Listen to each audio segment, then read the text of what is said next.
Shipman's first and second law. So, yung first law ni Shipman is yung digital literacy o yung kaalaman sa digital world is inversely related o inversely proportional to seniority. So, ibig sabihin, habang tumatanda ang isang tao, nababawasan yung kanyang digital literacy kasi applicable naman yan ngayon. Minsan pag mas senior yung pag mas senior, hindi na siya ganun sa digital, yung digital literacy niya mababa. So yun ang ibig sabihin ng Shipman's first law. Yung digital literacy mo is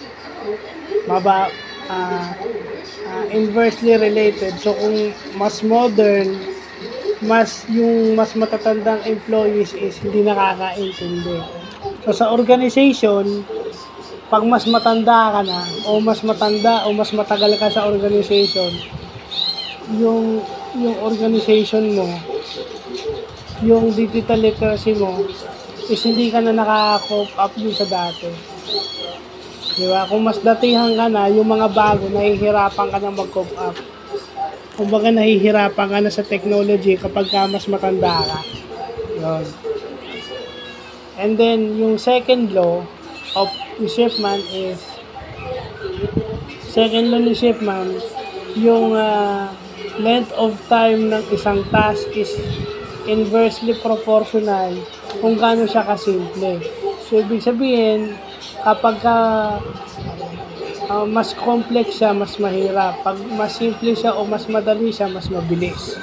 So, ganun lang siya kasimple. Kung yung task niya is 2 clicks lang, mas simple. Pero pag ang task niya is 4, mas mahirap yun. So, yun ang ibig sabihin. Etong Shipman's na to is applicable sa human-computer interaction o man-machine interface. Yung second law ni Shipman.